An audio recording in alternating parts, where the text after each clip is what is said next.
This conference will now be recorded.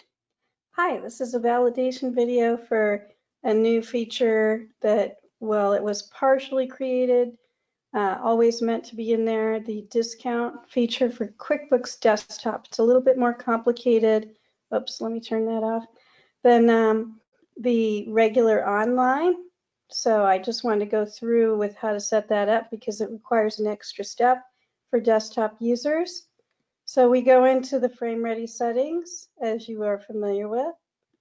And in the items, I had to change the items because with QuickBooks Desktop, they don't download all of the items right now. And we had made an adjustment for just Mary at Gentile Studios, and it never got into the full version because I wasn't very happy with how that one was implemented. And even hers did not completely cover it because, as it turns out, there's a discount type of product. When you in FrameReady, you can make a discount product, and I have one in mind that corresponds to a 10% discount, and this is the only way in the desktop version I've been able to make it work.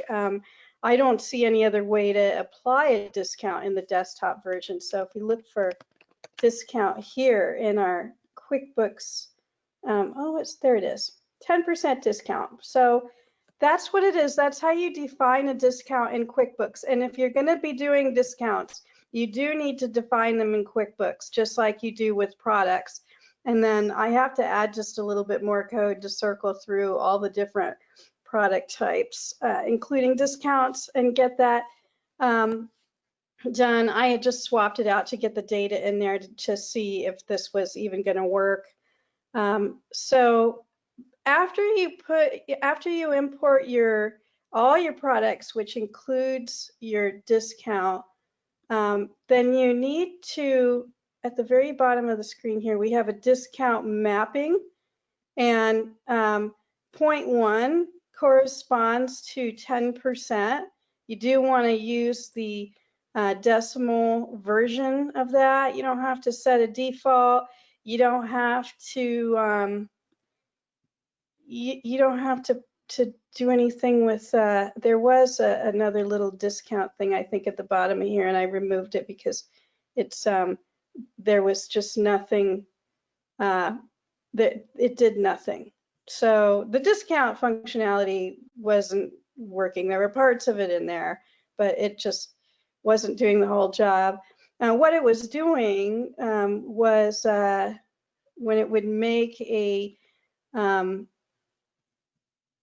invoice without that mapping in there and without the extra coding that I just did to get that mapping to work, it was not filling in the item type. So all you had was a description without any amount, and it wouldn't it wouldn't do anything for the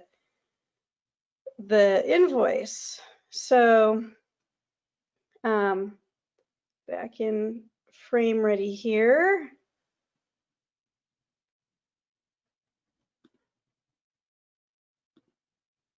it works the same way as it used to, as long as you apply it using this. And of course, this has to match. This has to be 0.1. So if I make a new invoice,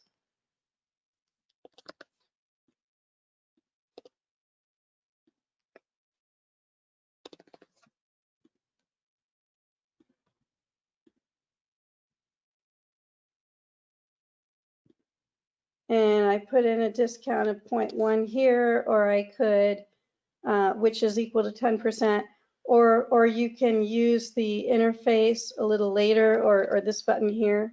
Oops, sorry, it thinks it's paid in full because I haven't submitted any test, except once it has a quantity, it won't give me that message. So then I can just pick my button there. It's the same thing. It puts 0.1 in there. then accepted. Oops, sorry, I guess I forgot to put in a, this item does not have a price. Oh, I thought I put in $500. Well, let's see. Oh, I guess maybe I accidentally added another line there.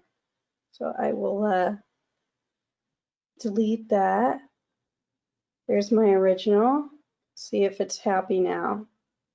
Yes, it's happy. Okay, great. So I've been testing with a client I have called Desktop, and that way I can keep it straight from my online tests. So I also, just to test everything at once, it was easy to bring over terms and PO for desktop users, not for online users. With online users, there is no such thing as PO anymore specifically. They can make a custom field for PO, but that's a whole different thing. And with terms, it's more complicated than it is for desktop. I have to get the ID. And so I have to make, if we want to do that online, I have to make a table just like we do for products and everything else and pull it over and then reference the ID numbers. And so those two features right now with the PO and the terms are only available for desktop. We're doing the desktop version right now. We do have multiple payments working for desktop as well. So, we'll just go ahead and test that too while we're at it. Let's say I just put in a $50, and I want to just remind you that you have to map the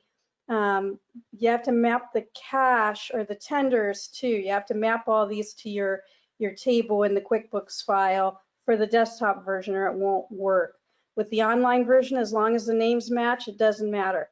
But with the desktop version, you have to do the mapping in that other field, and I'll go back and show that to you after we run this quick test.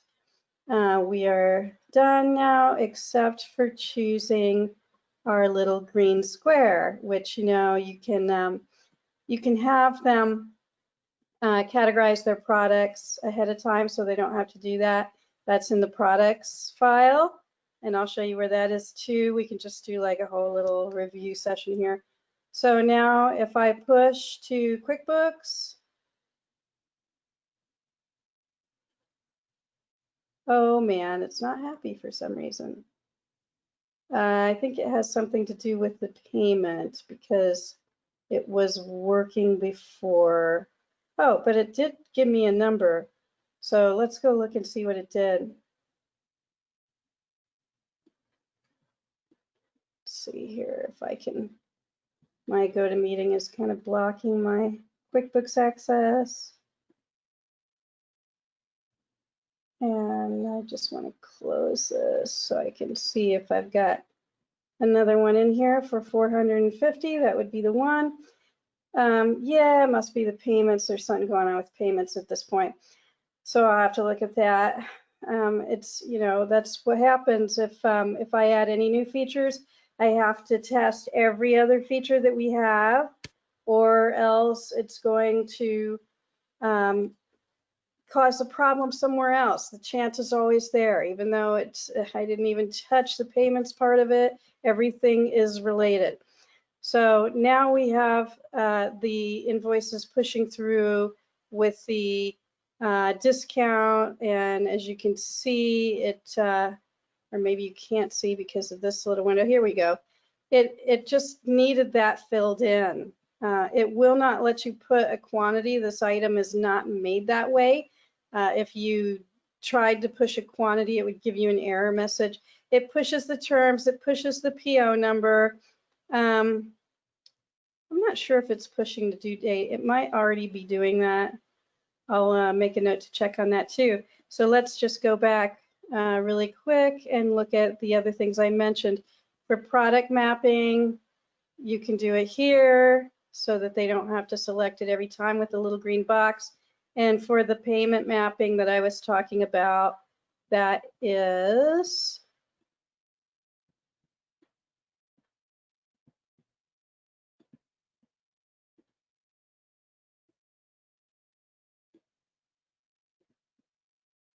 payment methods here. You have to put stuff here. Oh, surprisingly, it's not airing out on me. Oh, maybe that's what it is. That's what it is. That was that error message.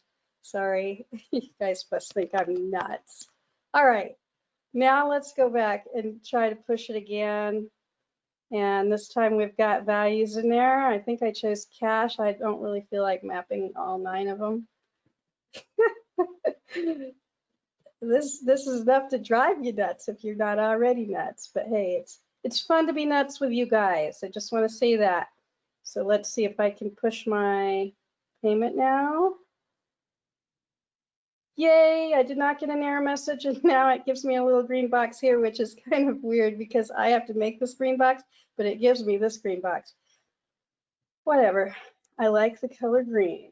Okay, so let's look at our, payments applied. Did you see that? Right there. And I can just do that all day until my invoice is paid off. So I'm just gonna write a check for the remaining balance. And check.